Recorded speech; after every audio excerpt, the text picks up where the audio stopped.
दोस्तों, जिंदगी में सबसे बड़ा स्ट्रेस क्या होता है? पैसे की टेंशन।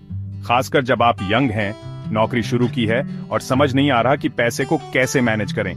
इन्वेस्टमेंट, टैक्स, बजट, ये सब सुनकर ही चक्कर आने लगता है ना? लेकिन घबराइए मत, आप अकेले नहीं हैं। आज के इस वीडियो में हम सीखेंगे कि कैसे एक आम इंसान भी अपने पैसों का मास्टर बन सकता है। चाहे आप मिलेनियल हों या जेन जी, ये फाइनेंशियल प्लानिंग गाइड आपके लिए है। दोस्तों, कोई भी मंजिल हो, उसे पाने के लिए सबसे पहले रास्ता तो पता होना चाहिए, है ना? पैसे के मामले में भी यही बात लागू होती है। बिना प्लानिंग के आपका पैसा पानी की तरह बह जाएगा और आपको पता भी नहीं चलेगा। इसीलिए सबसे पहले हमें एक स्मार्ट बजट बनाना होगा। इसके लिए मैं आपको एक सिंपल फॉर्मूला बताता हूं। 50-30-20 रूल।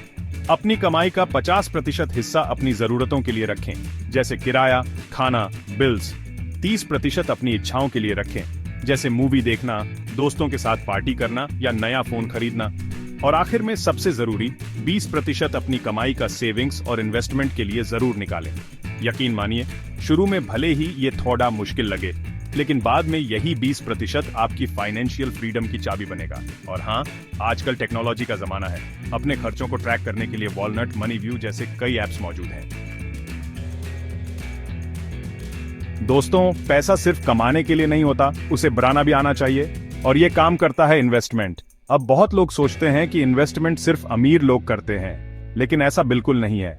आप छोटी रकम से भी शुरुआत कर सकते हैं। शुरुआती लोगों के लिए मैं रिकमेंड करूंगा इंडेक्स म्यूचुअल फंड्स या ELSS फंड्स। ये लॉन्ग टर्म में अच्छा रिटर्न देते हैं और रिस्क भी कम होता है। अगर आप थोड़ा रिस्क लेना चाहते हैं तो स्टॉक्स में भी इन्वेस्ट कर सकते हैं, लेकिन पहले थोड़ी रिसर्च जरूर कर लें। अगर आप सुरक्षित ओन ऑप्शन चाहते हैं तो PPF, पब्लिक प्रोविडेंट फंड या फिक्स्ड डिपॉजिट्स भी अच्छे विकल्प हैं। और आजकल तो डिजिटल गोल्ड में भी इन्वेस्ट करना बहुत आसान हो गया है। ग्रो, जीरोधा जैसे कई ऐप्स आपको घर बैठे इन्वेस्टमेंट करने की सुविधा देते हैं। चैप्टर 3, टैक्स बचाना भी एक कला है। दोस्तों, टैक्स देना हम सबकी जिम्मेदारी है, लेकिन इसका मतलब ये नहीं कि हम स्मार्ट तरीके से टैक्स न बचाएं। भारत में ऐसे कई टैक्स सेविंग ऑप्शंस हैं जिनका फायदा उठाकर आप अपनी गाढ़ी कमाई बचा सकते हैं। सबसे पॉपुलर है सेक्शन 80C, जिसके तहत आप 1,50,000 रुपए तक का इन्वेस्टमेंट करके टैक्स बचा सकते हैं।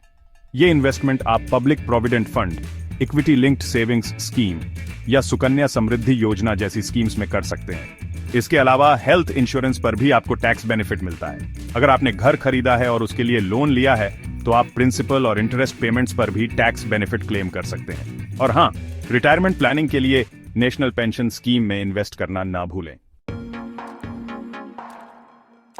चैप्टर 4, इमरजेंसी फंड, क्योंकि जिंदगी में कुछ भी हो सकता है। दोस्तों, जिंदगी एक अनप्रेडिक्टेबल राइड है।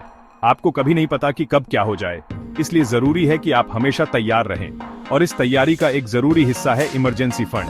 इमरजेंसी फंड मतलब एक ऐसा फंड जिसे आप सिर्फ तब टच करें जब कोई BDD मुसीबत आ जाए, जैसे अचानक नौकरी जाना, कोई मेडिकल इमरजेंसी या कोई और अनपेक्षित खर्चा।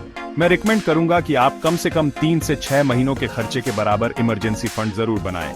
इसे आप अपने सेविंग्स अकाउंट में रख सकते हैं या फिर लिक्विड म्यूचुअल फंड्स में भी इन्वेस्ट कर सकते हैं।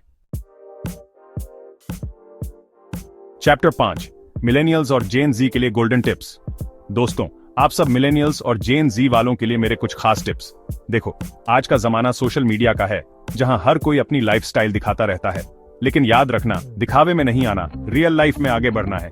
इसलिए सबसे पहले तो लाइफस्टाइल इन्फ्लेशन से बचो। मतलब जैसे जैसे आपकी सैलरी बढ़े, वैसे वैसे खर्चा बढ़ाने के बजाय सेविंग्स और इन्वेस्टमेंट बढ़ाओ। दूसरा, क्रेडिट कार्ड का इस्तेमाल बहुत सोच समझकर करो। क्रेडिट कार्ड का कर्जा बहुत जल्दी बढ़ता है और फिर आपको बाद में परेशानी होती है। तीसरा, अपने लॉन्ग टर्म गोल्स के लिए सिस्टमैटिक इन्वेस्टमेंट प्लान शुरू करो।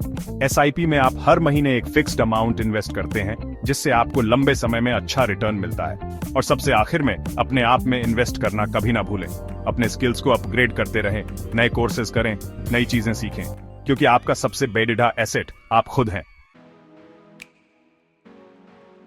दोस्तों, याद रखें, फाइनेंशियल फ्रीडम एक सफर है, कोई रेस नहीं। छोटे से शुरू करें, लगातार रहें और देखें कि आपका पैसा कैसे बढ़ता है।